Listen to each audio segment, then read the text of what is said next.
ito po ang iyong mga lingkod. Ito po si Mama Loy! Ito naman po si Tamerlane, yung anak ka boy. Ito naman po si Josa Poco!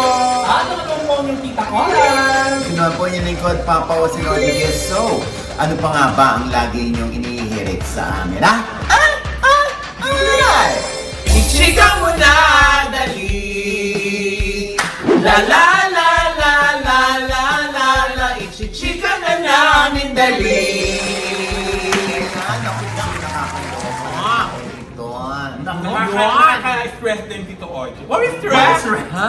Hindi stress, challenging pala Tito Oji. Bakit? What's so challenging today, Alam mo, Josa? hindi, sa totoo lang, napakahirap na mag-post ngayon ng iyong saloobin, yung opinion mo, yung feeling mo, tama, yung opinion mo, mali pala. Yes. Ito nga yung yung nabash ng gusto, si Brandon Espiritu. Ay, oo nga na! Sino ba si Brandon Espiritu? Ay, naku Nay. Si Brandon Espiritu po ay anak ni Mr. and Mrs. Espiritu. Kompleto na. Huwag niyo sabihin kilala niyo yung ate ni Brandon. Si Sister Espiritu! Basta yun. Sabay-sabay talaga tayo, para tayong ano. Mga ayaw magpatalo. Ba't ayaw pumayag? Ala? Kilala ko nga din yung lola niya. Sino? Si Grandma Espiritu. Akala ko si Lola Spirit. Alam niyo, pag naging ano pa yan, naging banal pa yan. Holy Spirit. Espiritu Santo. Ay, nako. Anyway, disco, yung mga joke lang yan, ha? Oo nga. Hindi, ano ba issue sa kanya? Ito nga, Nay, kasi itong si Brandon Espiritu, who holds the title of Mr. Supranational Philippines 2024 at nanalo siya ng second runner-up dun sa Mr. Supranational pageant. Okay. Kasi nga, nag-comment siya dun sa isang Oh, post. anong sinabi niya? Ang sabi, Ganon? ay, Grabe teka, ito naman. pala. Oo, yung isa yung si Jeter Palomo, yung isa pa ring title holder na representative nating bansa na half American, half Filipino. Nag-post siya ng I pledge allegiance to the flag. Tapos nag-comment si Brandon Espiritu. Oh. Raise that flag, brother! Sabi niya ganon. Tapos biglang meron nag-comment. Oh. The question is, at least one of you represented the Philippines but no one sang in Tagalog. Tapos, sumagot si Brandon Espiritu. Because we aren't from the Philippines, why would we lie? Tapos nag-comment ulit yung yung netizen. Sabi niya, Brandon, then you should have represented your country. Yung USA daw. Oo. Sabi ni Brandon, tell that to all the frontrunners for the Philippines. This country wouldn't have a chance on the national stage without us halfies. Ay, Ano ba sabihin ng Hafiz? Yung mga half Filipino, half American, yung mga half Hablay, mga half German, half Shepherd. Aso yun. Sabi nga nila, di ba, it's so nice to be happy. Happy yun! It's so nice To be happy! Sha-la-la-la! Ayun. Everybody needs to be happy. Doon tumaas yung kilay ng, lalo na ng mga ng mga pageant aficionado. Parang na-invalidate niya yung achievement ng ibang mga Pilipino na hindi happy. Hindi, yung mga pure. Oo, parang sinabi niya na kung hindi ka happy, wala kang chance sa international stage. Parang gano'n. Kaya nag-react din si Michael Cinco. Ah, yes, ma. Ah, yes, ano Yung sabi lagi ni nanonood Michael? sa atin dyan, di ba? Ano Yes, sabi ma. ni Michael? Naku, ito sabi ni Michael. mama. Oh. Ha? Sinabi? Malakas mo sa kulog yung ano. Nagulat. Ha? Yung totoo yung gulat. Ay, Parang level 10 agad. I-rewind natin Ha? Sinabi? Ayan. Ayun. Level 10 agad. Mabalik sa acting, ba? Parang nagpaparamdam na sa sigabo. Grabe ba?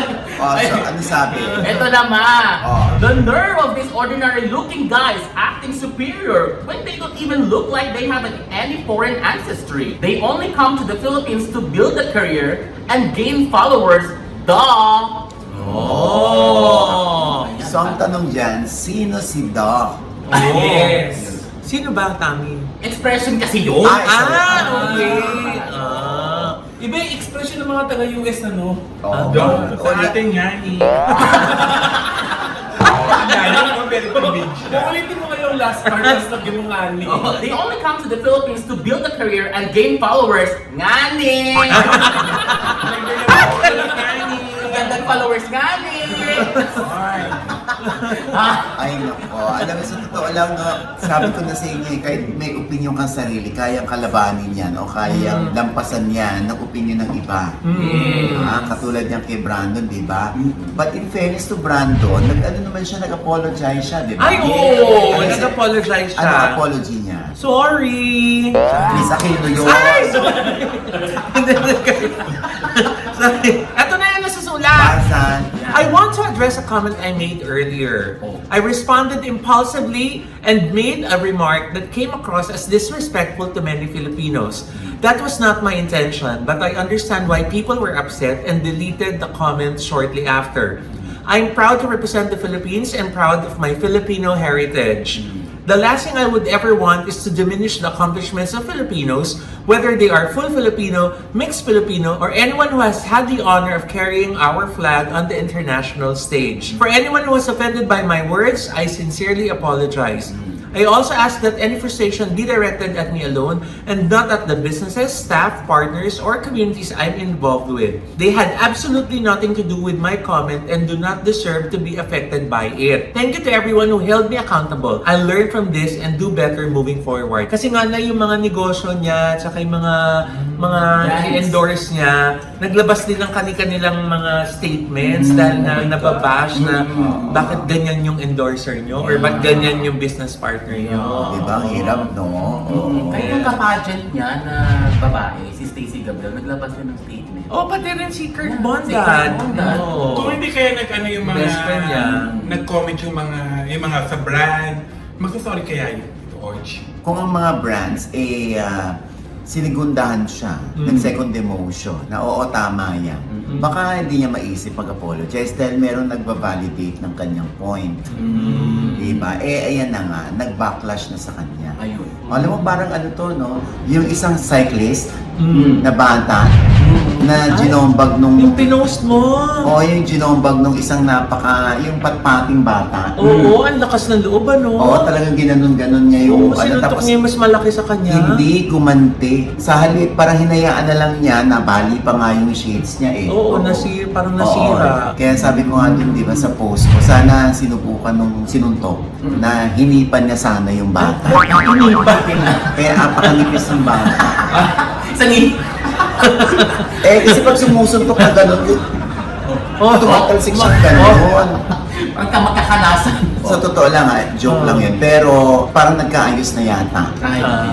Hindi ko na pwedeng sabihin, sana magkaayos. Kasi Nagkaayos na daw yung mga Oo, parents. baka Nag-reach out yung parents nung batang nanapak na hindi nila alam na yung Owen na yan, pag lumalabas ng bahay, hindi nila alam kung anong ginagawa, kung anong nagiging behavior. Itong kaigihan.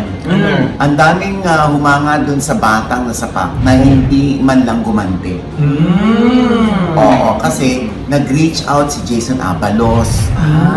Pinahanap siya at nag-respond naman yung bata. Yung mga iba pang citizen at netizen, nag-reach out din para regaluhan siya ng kung ano-ano. Sa Tito Ogie, nakatulog pa na sinapak siya. Gusto mo ba? Marami ring dumamay sa'yo, marami ring magregalo sa'yo. Dosa, gusto mo ba? Dosa, gusto mo? Ayan. Tagi-tagisa lang mo. Bigyan na natin siya. Teka, mga ano ba iririgalo ninyo? Magpapasapak ako. Ang mga netizen ng Sila, oo. kailangan talaga maka-arte ka ng tama. Hindi parang senador ang acting mo. Ay, makatotohanan dapat. Pero ang nakakalungkot dun sa video mo na yun, no? Yung dead may lahat na nasa paligid. Yun. At saka may isa pang medyo malaking bata na nakikiganon din naman kasi, di ba? Parang ano ba yun? Normal ba yun na nangyayari sa paligid nila? Kaya ganun lang ang reaction nila. Na walang umaawat. Since magkakasama silang mga cyclist, di ba? Parang ano ba yun? Dapat ano kayo? Dapat kung mangyari sa inyo, di ba? Baka dumamay din yung ibang tao. Yes. Wala tuloy naging bayani that time. Oo. Wala tayong winner for today, sabi nga. Yes. Ang naging winner lang doon, yung nasapak, na hindi gumante, hinayaan na lamang at umalis. Yeah. Lesson learned dun sa video na yun, tsaka dun sa post naman ni Brandon, is yung resibo. Diba? At this time and age, digital yung resibo. Alam mo, kawawa yung bata, yung Owen na nanapak. Kasi talaga siya yung binubugbog sa softmed. Tapos ano pa, nag-deactivate na rin siya. Eh kung minor de edad itong batang ito, tinan mo naman ang trauma sa bata. Sa kanyang ginawa.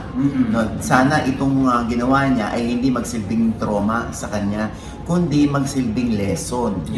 May mga CCTV nang hawak ang mga tao ngayon. Which is yung camera nila na pag hindi kaganda ng yung pag-uugali, eh talagang ikaw ay sisikat. Pero Papa O, may napansin lang ako sa ngayon. Ba't pinansin mo? Ay, Pinansin eh. Hindi, parang napansin ko lang kasi, parang mas active yung mga yung mga kababayan nating Pilipino sa pagtatanggol sa ating bansa sa pamamagitan ng pag-comment ng masasama doon sa mga yung mga hafiz na yun. Oh. Pero kapag pagdating sa mga usaping na na tungkol Politika? politika, yung iba parang parang nagpe-play safe. Yung sa Hafiz, sinisita niya yan, pero tahimik kayo sa flood control project. May mga ganyan. Diba? So hindi mo na talaga alam, di ba dito lang tayo sa topic A, ba't tayo pumunta sa topic B? Hindi maalis talaga yung ganyan. Lalo na kung gusto mong labanan ng katwiran o ng opinion, yung opinion din nung post na yun. Diba? Anyway, at the end of the day, be good. Be kind. Be kind. Tsaka naniniwala Be din ako nice. Papa O na at the end of the day, gabi na. Asan ba yung pamama? Di pa malo. Alam mo, ano yung kita talaga ng chinelas kong Prada? Okay lang. Naipasok ka. Teka. Thank you sa nagregalo. Kalimutan ko sino nagregalo. Pero thank you. Miss you. Oh. Para sa pahampas ng Prada. Yung Prada. Ay, Kasi nasanay na ako sa Spartan yung inaano. Kung naman gusto niya masuntok, ba't di na lang suntok? Oh, mali mo may magregalo after. Diba, Josa? Tara na, Let's try! Sinasin mo. Ang ganda Let's ng try! mukha. Ang ganda ng mukha ko para saktan nyo. Wow! At saka Ikaw talaga nagsabi, hindi mo hinihintay yung ibang tao na magsabing maganda ka.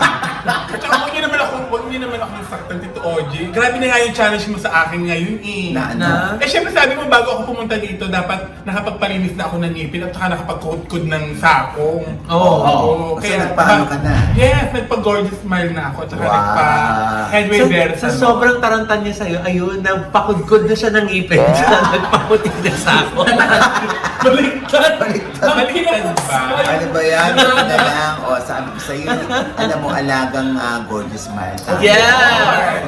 Kita ko soon. Yeah. O, diba? Pinu-question ang ganda mo. Yan. Pwede dapat nag-end Skin Beauty and Wellness. Yeah. O, diba? Parang tuloy-tuloy ang ganda mo. Ayan, Hindi oh. pati yung pagiging pag-slim natin. Pag-slim. Yan. Diba? Dahil sa ND Ultra Slim. Diba? Oh, Diba? yeah. Si Tamerlane ng ang laki ng changes eh. Yes. Oo. Diba? Ultra Slim, tapos pinartner ng parang Dr. JC Solis ng Gorgeous Smile. Diba? Diba? Ayan. Alam mo, magsalamin ka nga mula Ay, sa LDL. Alam mo, ito bang kailangan ko eh. Oo. Oo, diba? Yan na lang ang kukumpleto daw eh. Ayan, oh.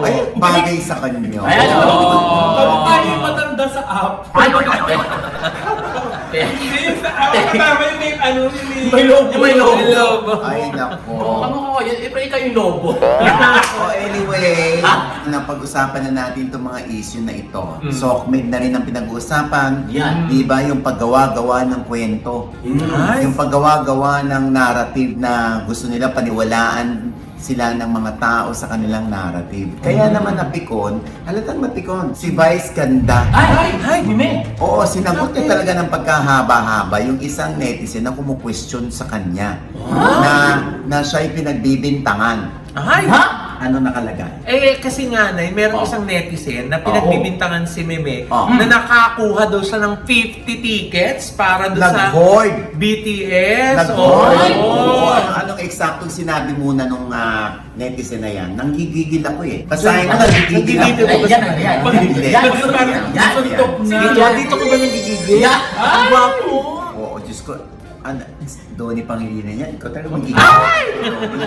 Oo, dun sa netizen na nagsabi ng ano. Eto sabi, Nay. Oo. So, totoo nga yung Dahil kay Vice Ganda. PI niya. Nawalan ako ng respeto sa kanya. Sabi Yes. naman. Respeto ng ano dyan. Sumagot si Meme. Ano sabi niya? Bobo mapagpaniwala ang pota? Ha? Saan galing ng 50 ticks? Aanin ko yun. 100 ba ang mataateng ako kung sakaling manunood man ako? Na hindi ko nga alam ang schedule ko sa araw na yun. Ay, hindi pa doon natapos na. Hindi isa pang pinatulan si Meme. Bakit ano sinabi nun? Sabi naman nung isa, maya ka naman, Vice Ganda. Ang hirap kumuha ng ticket ng BTS, tapos ikaw, 50 ticks pa nakuha mo, 2 lang max sa website, pero sa'yo, petics lang, nakakahiya galawan mo. Sana lumaban naman kayo ng patas. So nag-react na dyan si Vice. Ay, syempre, patol si Meme. Sabi niya. Mas maya ka at ang mga kapwa mong mga bobo na mapagpaniwala sa mga chismis na pangtanga. Tama yan. Naway magpuyos ang mga puso niyo sa galit na likha ng mga maliliit niyong utak na kayang gaguhin ng fake news. Minsan lang pumatol si Meme, pero ganyan, di ba? Parang pinatulan din yata ni Zayna Baraka. Parang kahit si Zayna yata napagbintangan. Ay, oo, Nay! Etong sagot ni Zainab dun sa mga nagbibintang sa kanya. Na siya rin parang nag-hoarding. Nang hoarding din daw ng 50 na tickets. Ba't ba 50? Saan galing yung 50 na yan? Di ba pwede 40 lang? Oo nga. Oo, 50 kay Meme, 50 kay Zainab. Sabi ni Zainab, tama na sa mga fake news nyo, guys. As in, favorite nyo talaga ako lately, no? Kung pwedeng bumili ng 50 tickets, automatic, pamimigay ko yan sa lahat ng mga legit na ARMY fans. Kaso, di po pwede yun. Nasa Europe ako. Nagawa ng baby. BRB po, love, love, love. Doon ako na-shock. Saan? Sa BRB. Ano ba yun? Alam nyo. Ay, ano sabi mo? BRB. Ayun. Kapatid ba yan ng Airbnb? BRB. Ay, teka lang. Baklang ratbo. Ano nga yun? Let me know. Be right back. Right back. Babalik. Parang LOL. Ano yung LOL? Ano yung LOL? LOL. LOL ka, pagalit. LOL. Iba yun. Ulol yun. Kakaloka. Alright. So anyway, gusto ko. Ano nga yung LOL? Bago tayo Laugh out loud. Yan yung kanta ni Jennifer Lopez. Laugh out loud. Laugh out loud. Let's get loud yun! Let's get loud. Oo, mali. Yung LOL, ano yun? LOL, patawa. Parang abs talaga yun. So, yung iba nag-i-enjoy, lalo na't sinagot sila. Binigyan sila ng atensyon, ng panahon, ng oras para sila yung masagot. Kahit sila yung kagagahan ng mga pinagsasasabi. Yung iba nag-i-enjoy dyan. Kaya naman, nakukuha nila yung ugali ng mga artista. Ganito pala pikunin tong artista. Pues, gagawa ako na ulit ng ng isa pang post para sagutin niya. Lalo na, gustong-gusto niyang binabash siya. Ganun yung mga kaya pag nabasa ng mga netizen, ng mga artista, na ganun pala kapikon o ganun ka-reaktora, ganun pala para mapansin ako at makuha ko yung attention nila, ito pala gagawin ko next time. So yung mga ganyan, so dapat rin tayo, hindi lahat pinapatulan, pero itong bagay na ito kasi, tama naman si Vice, kasi syempre, yung mga tao baka maniwala dahil hindi sinagot ni Vice. Baka maniwala sila o mapaniwala sila na kumuha nga o nag-hoard ng 50 tickets si Vice dun sa BTS. Wala na nga po mabiling BTS tickets. Imagine niyo March 2027 pa yung concert. Pero ubos na. Kung ilalagay mo yan sa bangko, yung pera nila, natulog ng ilang buwan, 9 months? 9 months ang tulog noon, di ba? Tutubo yun. Ako, tama ka naman. Di ba? Naku-curious lang ako. Nung alaga mo pa nasa pangangalaga mo pa si Meme Vice Ganda, pinagsasabihan mo ba siya pag nagiging mapagpatol siya online? Alam mo, sa totoo lang, hindi pa masyadong uso nung naghiwalay kami. Oo. 2012 kami naghiwalay. Di pa ganito katalamak ang Sokmed. Oo. Kaya wala pang ganon. Twitter meron. Pero aliw-aliw lang yung Twitter nung araw eh. Na ngayon ay ex na. Na sinasagot-sagot lang ni Vice ang patawa, yung ganon. Eh ngayon talagang sasagot ka lalo na pag sandali, baka isipin ng mga tao, ganun talaga ugali ko. O ayan, o di, congratulations, napansin ka ni Vice ganda. At congratulations din dun sa isa na napansin din ni Zainab. Na-award nga lang. Kung ako sa kanila, papa ko, Ah. ipalaminate nila yung comment ni Meme Vice ganda. Ay. Kasi para mapansin ka ng Meme Vice ganda at mabwisit mo siya, big achievement yun. Correct. Oo. Kaya yung iPad nila o kaya yung cellphone yung ipalaminate. Oo, ipalaminate nyo, pati yung sarili nyo, palaminate nyo na din. Yeah. Para mabawasan ng mga maliliit ang utak sa mundo. Ayan. Sabi nga ni Meme.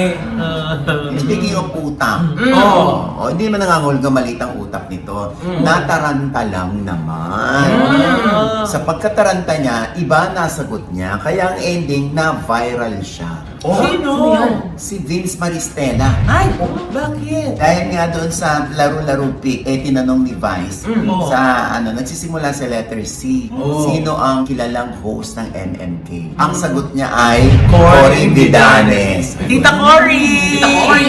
Na laging nanonood sa atin. Pati si Ma'am Charo pinatulan yun. At ayan, parang pinapatawag si Vince. Umakyat ka sa Sa office. office. Oo, di ba? Kaya naman si Vince, nag-react din. Ay. Parang nag-apologize siya sa kanyang sa pagkataranta niya. Ayan, parang tulala siya ngayon. Ay, Oo. Napaupo eh. Oo, di ba? Tapos isa pang gwapo na viral din. Itong si Will Astley. bakit naman? Tinanong naman din siya doon sa laro pick kung sino ang kapatid ni Basilio. Ibinigay na lahat ni Meme Vice yung clue. Wala siya na isagot. Naubos ang oras. Ay, Oo. Kaya sayang sinagot naman. ni Meme ay Cory Vidal. Ha? Ay, parang mas maganda ngayon yan, papa ko. Magpa-quiz tayo on the spot ngayon kung sino talaga ang kapatid ni Basilio. Ay, Baka alam ni Diyosa. Diyos, sa sinong kapatid ni Basilio? Diyos ko, ang dali-dali lang. Oo. Eh di yung ate niya. kapatid na babae si Basilio? Ang little brother. May anak na babae si Sisa? Lalaki. Lalaki. Sorry, absent po ako ng itinuro niya. Nag-aral ka pala. Absent lang po ako ng itinuro niya. Ano ba, no limitang. Sa Noli Mitangere, wala nga naisagot si Will, kaya ang tamang sagot ay Crispin. Kaya sumisgaw si Sisa ng Crispin, Basilio, nasan kayo mga anak ko? Andito ako. Anong Ba't yung sisa? Ba't yung sisa? Tinan mo naman yan, grabe din yung bashing ng mga netizen dito, no? Na yung iba nagsasabi na gwapo lang, may tsura lang, pero walang laman ng utak. Uy, grabe Di ba, naman. ganyan na, sa totoo lang, pag kayo talaga yung nandoon, Yes! matataranta kayo. Correct. Mabablanko ka, kahit Mabablanko alam mo kayo. yung sagot. Pag nandun kayo, nako, mariwi ko kayo, madyajakilo kayo.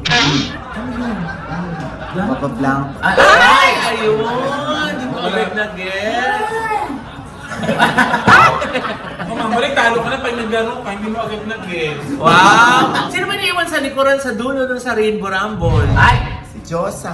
Ayan. Ay nako, so ayan na nga, no, huwag natin yung porke gwapo lang pala. Parang ano ba yan? Hindi ka ba nag-high school? May mga Ay, ganyan pa. grabe naman. Ano ba yan? Tinuturo yan sa school. Nagkataon na alam niyo yung sagot, kaya lang hindi kayong contestant. Correct. So meron din namang panahon na kunwari alam nila yung sagot pero tayong nanonood hindi natin alam pero nasagot niya. Tama. O kaya huwag tayong judgmental. Correct. Papa ko, baka naman sa school nila, Will, pinaparaffle yung tamang sagot. Ayun. Hindi niya nabunot yung tamang sagot, Ayun. kaya wala siya na isa. Ayun na. Ayun, oo. Tari ng school nila. Oo, di ba? Sana nga pinaikot na lang ang Wheel of Fortune. Parang doon. Pero hindi, at time din kasi, may nag-anxiety kasi may oras, may Correct. Oo. Alam mo ba yun? Ikaw alam mo ba? Yung alin? Sa Amerika ka na lumaki eh. Oo, kaya- Alam mo kung sino yung kapatid ni Basilio? Kaya nga dito lang yan sa Pilipinas, kaya pabayaan nyo na. Ha? Pinaparaffle din sa kanila. Hindi ka ba na? Oo. Pabayaan nyo na sila. Ang mahalaga, English speaking siya. Yan. Oo. Yan. Ay, naku, speaking of viral, naku, congratulate din natin si TJ Monterde. Ay, yes. Dahil viral din yung kanyang music video. 1.5 million views in 8 days. Yeah. Number 34 music video worldwide. Oh. Dito sa music video, sino ba yung mga artista? Yan yung pinagbilahan na yun ni Caprice bilang batang Heart Evangelista. Yes, oo. Tapos nandun din syempre si Heart at saka si John Prats. Oh, Na congratulations. direction and concept ni John Prats yan. Yes. Oh, grabe na yan, no? Ang daming kinilig, di ba? Correct. Tapos ang nakakatuwa dyan, one take lang pala yung yung paglimon ni Heart na tumulo yung luha. One take lang. Tapos Oo. biglang narinig yung, "Wag mo ulit." Ay, ibang kanta yun! Ay, iba yun. Ay, congratulations, Heart and John Prats. Yes. At yung isang guy na batang John Prats. Yes. Siyempre, lalo na kay PJ Montero. At saka alam mo ba, Nay, kung sino ang nag-edit niyang video na yan? Sino? Si Samuel B. Oh my God. Siya palang nag-edit ng video, tapos in-edit nila yan habang nasa Europe tour sila. So nagsimula sa Prague hanggang sa makarating sila ng Vienna. Kahit na mahina yung mga signal ng internet, edit sila ng edit hanggang matapos niya yung video sa Prague. Wow! Di ba? Ang galing. Tito Oji, at least natapos na yung pagtatanong ko at ng sanlibutan. Na ano? Na? Dahil matagal lang ako makalat yung mga ganyang video ni na Heart at John. Ang dami nagtatanong kung para saan pelikula ba ito, teleserye. Music video nga, pinalabas naman. Oh, yun nga. At least kung malaman music video na natapos na ang kasalian. Ayan. May kanya-kanya na silang asawa. Ikaw talaga, iintrigahin mo pa sila. Yes. And with that, mga kaibigan, ito po ang inyong mga lingko. Ito po si Mama Loy, mga nanonood po sa amin, hindi pa namin subscriber. Please subscribe now na click yung subscribe button na nandiyan sa ibaba. At syempre pa, ang kanya-kanya naming channel. Yes, sana manood at mag-subscribe po kayo sa YouTube channel ko. That's Mamaloy. M-A-M-A-L-O-I. Nandiyan pa rin po yung vlog namin sa Highland Valley Resort. Ayan. Ang saya-saya kasi wala si Josa, di ba? Ayan. Dahil magso-solo ako. Ay! Gusto. Okay. Na-miss ko yung Highland Valley. Yes. Lalo na yung pagpunta dun sa lake. Yes. Diba? Nakapag-speedboat kami. Yes. Ako yung aking mga anak, yung mag-iina ko ay nagka-banana boat. Tuwa sa banana boat, tsaka sa jet ski. Jet ski, Oo. holiday, di ba? Habang kumakain tayo ng mga inihaw, saka ng lakeside na gazebo. Yes. Oo. Pero kung ayaw naman nila doon, doon naman sila dun sa meron silang tatlong malalaking swimming pool. Yes. Yung isa pang day tour. Yung isa kasi na ay water park. It's Yeah. the biggest water park of the north. Diba? Yes. May raging river. Yung parang nakaupo ka lang sa salbabida, umaandar ka, umiikot ka sa buong umiikot ka. park, di ba? Tsaka yung, syempre yung Spanish bread. Ay! Oo naman, of course. Natikman ni Josa. Masarap siya, tinikman ko kayo na, pero huwag niyo kayong ulitin dito, Ochi. Bakit? Dahil pupunta ako doon, ini-invite ako ni Tita Glenn para Ay, maglaro kami ng hindi pickleball! daw, Hindi daw. Tapos na. Hanggang dito lang daw. Ay, Pero ang sayang ng pickleball, ayan. Ayan, oh. oh. First time mo din ay, di Yes, ba? maglalaro ka ng pickleball. Yes. Spell pickle. Ayan. Alam mo, Tito Ochi, lalangoy na lang ako. At syempre pa, ang aking panayam pa rin sa mag-amang Van Dolph at Vito Quezon. Yan. Yung, ito meron dito isang portion kung saan pinagpaalam pa ni Van Dolph, hindi ba ma-offend si Tita Shasha dito sa sasabihin ko? Ano yun? Doon sa OGDS Inspires, Yan. mapapanood niyan. Sabi ko, hindi naman. Cute nga eh. So, ayan. Ano kaya yun? Ay, naku, syempre dama yung anak niya si Vito doon. Oo, ayan ay mapapanood din ang OGDS Inspires sa TV5 tuwing linggo, 3:15 p.m. Yeah. At syempre pa, nasa likod ni Josa ang Ultra Mega! Oh, nakakaloka! Oo, meron na silang bagong branches, dalawa na, no? So, 41 branches. Wow! Ang Ultra Mega. Yeah! Yan, di ba? At syempre sa Ultra Mega, dyan po namimili ang lahat ng karamihan ng sari-sari store. Yeah! Ay dyan namimili kasi bagsak ang presyo. Yun! Oo, tapos marami pang mga freebies na nakakabit doon sa produkto. Yun! Oo, kahit lalo na yung mga consumers natin, mga pangsariling gamit lamang. Yun! Pupunta doon, Diyos ko, Diba? alam niyo, i-experience nyo yan. Hanapin niyo lamang kung alin dyan sa pinakamalapit sa lugar ninyo, yung 41 branches. Yeah. Yeah! Diba? 41 and growing. Yes! Ganyan ang Ultra Mega. Yeah. Diba? O parang growing din ng White House Cares. Diba? Ay, oo naman! Oo. Kasi naman, di ba, talagang mga Pilipinos ang priority ni Miss Rose Yes. Santos. Oo. Kaya mga kababayan nating NCLEX passers Aha. na gusto magtrabaho sa New York, kung nasa New York na kayo, perfect! Kung nasa ibang state kayo, pwede kayong lumipat sa Yeah. New York, di ba? Para makapagtrabaho sa White House Cares. Dahil grabe talaga mag-alaga ng mga staff niya, si Ma'am Rose Santos. Oo, kaya nga may nursing home ba yun? Ay, meron na! Meron na, kasi nga Ay. medyo dumadami nga yung mga nag-a-apply sa kanila because of OGDS Showbiz Active. Yes. Kasi legit naman po talaga. Yes, Oo di naman. ba? O, ayan na. At syempre pa, Tamerlane. Hello po mga Alaska Babies! Yan ang may bagong tawag sa akin mga fans. Ha? Alaska Babies! Yan! Oh. So, Tamil Mopia po, Instagram, at Tamil Mopia sa Facebook, at Tamil Official sa TikTok account. Ayan. Yan. Baka may LinkedIn ka rin, ha? No, meron din mga Tamil Mopia. Ay, alam mo. Grinder, baka meron. Ay, hindi na wala. Wala akong bawal. We! Ayaw ng nanay ko niya. Yung parang nakikita ko yung mga Oh. nearby. May mga ganyan Oo. tayo eh. Hindi yun, ma. Ay! Kundi nearby, near me. Ay! Oh, nababasa ko yun eh. Naku, ma, kayo sana. Ayaw mo na kasi magpasalamat ka. Joseph, na. Oh. At syempre, pagkatapos nyo po mapanood ito, pumunta naman po kayo sa aking YouTube channel dahil may bago po akong upload dyan yung aming charity sa Porac, Pampanga at saka yung bahay Pampanga. na Porac, Pampanga at saka po yung mga bahay na binihisa namin. Yeah. Syempre yung idol ko na si Mama Lo. Wow! Yeah, watch nyo po yung sa aking YouTube Bakit ang channel. mga bahay na bibihisan niyo? Bakit ikaw? Ha? Bihis na bihis ako dito, Oji. Wow. Ang ganda po. Oo. Pero nakapanty po yan. Yeah! Na may dumi. Madumi.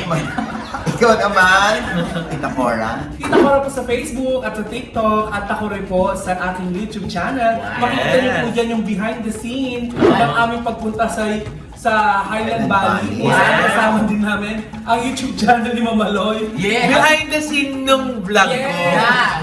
Oo, at saka galing tayo sa from Highland Valley, dumiretso kami at sinama natin si Tita Gengi. Yes! Kanyang anak, doon naman sa Beauty Binili. Yes! Basta i-type niyo lamang sa Waze yung Beauty Derm Headquarters dahil andun sa ilalim yung kanilang Beauty Binili, napakasasarap ng mga Yes. pagkain. Yeah. Waechos. Kaya Ay, oo. gusto So, ko ako yung na empanada, yung mga pasta, yung mga mga ulam, sandwich. Oo. yung mga drinks, ang sarap-sarap. Tapos habang naghihintay ka ng order mo, pwede ka mag-shopping dun sa napaka-posh nilang air-conditioned na parang ukay-ukay, parang mga pre-love na mga Yes. items. Yes. At Oh my hindi lang God. siya pre-love pati yung mga brand new kasi yung mga store pull-outs. Yes. At ang mumura, mga Ralph Lauren, Dami ko Gucci, nabili. Oo, Zara, Balmain, di ba? Oo. Andun po, napaka-bongga ng Yung kanilang ukay-ukay level up. Yes! AK Closet. Yeah. Tapos kung mas may budget naman kayo, gusto niyo yung mga Hermes, Ah, Louis Vuitton, yes. Prada, andyan naman ang A-list venue. Yes. Ayan na. Doon lang yan sa Beauty Derm Headquarters. Same building. Oo. Yes. So while waiting for your food, Oo. hindi kayo maiinip. One-stop shop na siya. Yeah. O kaya pagkatapos nyo kumain, tapos gusto nyo magtagtag, o shopping! Oo. At saka Ilang floors yung shoppingan Di ba nyo? Angeles City yan? Yes. Kung gusto nyo magsimbal sa Apong Mama. Ay, oo, Yes. yeah. Ayaw ni Miss Ray Tan ng ganyan ng beauty. Ay! Thank you so much! Thank you so much, Miss Miss Ray. Ray. We love you! At sa mga mababait na